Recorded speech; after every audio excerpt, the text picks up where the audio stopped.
कैसे लोग हो, मुझे पीछे छोड़ के चले गए हो, मेरा सारा सामान गाड़ी में था, मैं कैसे जाऊंगा कराची। तो कहते हैं सर हम तो होटल पे खड़े हैं, सारी गाड़ी आपको ढूंढ रही है और आप मिल नहीं रहे, आप किधर हो। और जो रोक रहे हैं उनके साथ मैं जाना नहीं चाहता, क्योंकि जो मुझे इस हालत में देख रोक रहे हैं।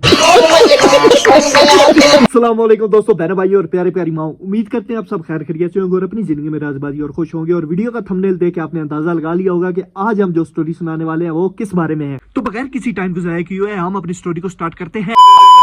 ये बात 6 महीने पुरानी है, जब मुझे अपने जॉब इंटरव्यू के लिए इस्लामाबाद से कराची ट्रैवल करना था और हमारे 10:30 बजे की टिकट थी और हम 9 बजे तक घर से निकल भी आए थे। लेकिन मेरा दोस्त टिंकू कहता है कि 10:30 बजे की टिकट है तो अभी 9 बजे है, तो हम रास्ते में थोड़ी सी चाय पी लेते हैं और उसके बाद हम गाड़ी आपकी पकड़ लेंगे। तो हम दोनों दोस्तों की ब्रेक सीधा कोयटे कैफे होटल पे लगी और हमने थोड़ी सी चाय पी और थोड़े से पराठे खाए। उसके बाद हम अपनी मंजिल को रवाना हो गए। हमारी किस्मत इतनी अच्छी है ही नहीं कि हम जिंदगी में कोई काम करें और वो सही साह से हो जाए। तो आधे रास्ते में पहुंची थे कि भाई साहब की मोटरसाइकिल का टायर पंचर हो गया।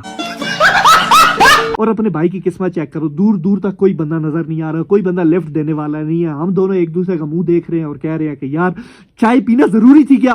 Control control. और इतनी देर खड़ी होने के बाद कोई गाड़ी भी नहीं आ रही थी और एक टाइम पे ऐसा लगना शुरू हो गया था कि अपनी जो जॉब लगने वाली थी वो लगने से पहले ही चली गई है। तब बाय बाय टाटा। दोस्तों अल्लाह को उस दिन कुछ और ही मंजूर था। हम दोनों दोस्त एक दूसरे के साथ खुद कलेश करने वाले थे कि पीछे से एक चाचा आया और चाचा आके पूछता है कि बच्चे आपको कहाँ जाना है।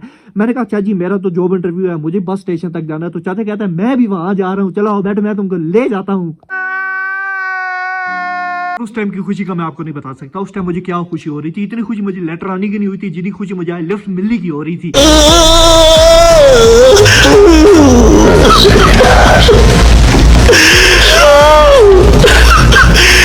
खुशी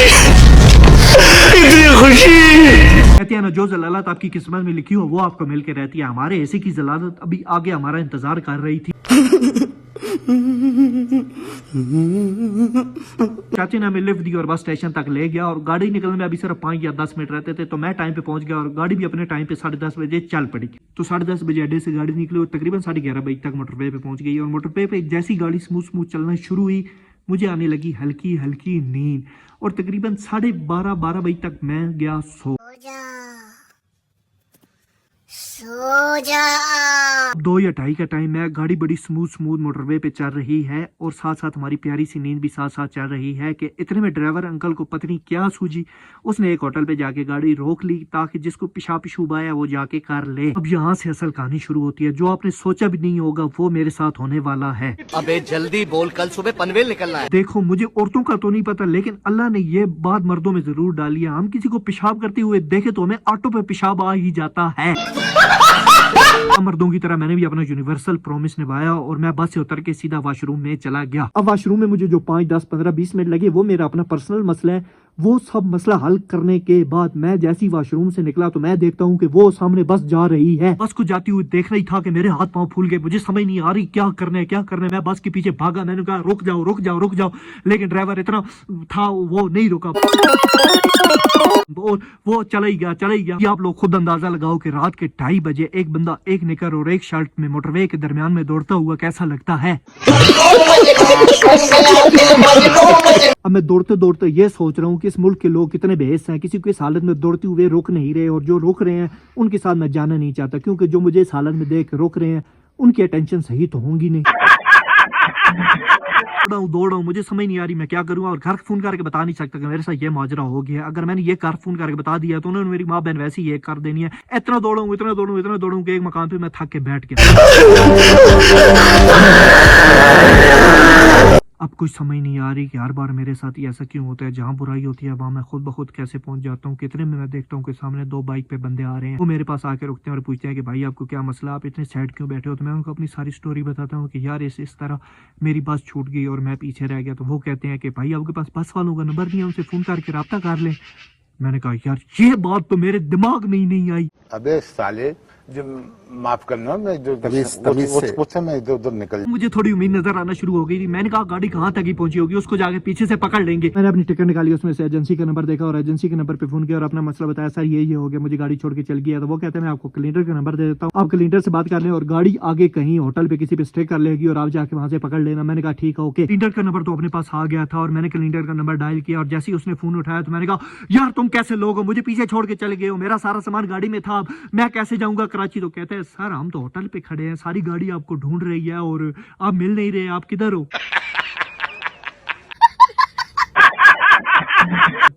मैंने फोन काटा और एक बार मैंने सोचा कि यार इतना बड़ा मैं नहीं हो सकता। दूसरी बार मैंने थोड़ी हिम्मत करके उसको फिर फ़ोन किया और मैंने उसको सारी कहानी बताई कि यार मुझे ये लगा था, इसलिए मैं यहाँ पहुँच गया हूँ। पहले तो वो मुझ पे थोड़ा हंसा और फिर कहता है कि सर आप उधर ही रुके, हम गाड़ी लेके आ रहे हैं। और 5 या 10 मिनट बाद गाड़ी आ गई थी और सारी गाड़ी मुझे ऐसे देख रही थी और साथ दांत निकाल के हंस रही थी और मैं उनके सामने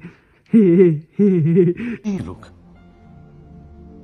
कहाँ से आते हैं? अपनी सीट पे बैठ गया। और उसके बाद मैं कराची जाने तक बिल्कुल गाड़ी से नहीं हिला। जैसे ही अड्डा आया उसके बाद मैं उतरा और उसके बाद सीधा ही मैं अपना इंटरव्यू देने चला गया। और हमारी बुरी किस्मत इधर खत्म नहीं होती, हमारी इंटरनेशनल बुरी किस्मत है।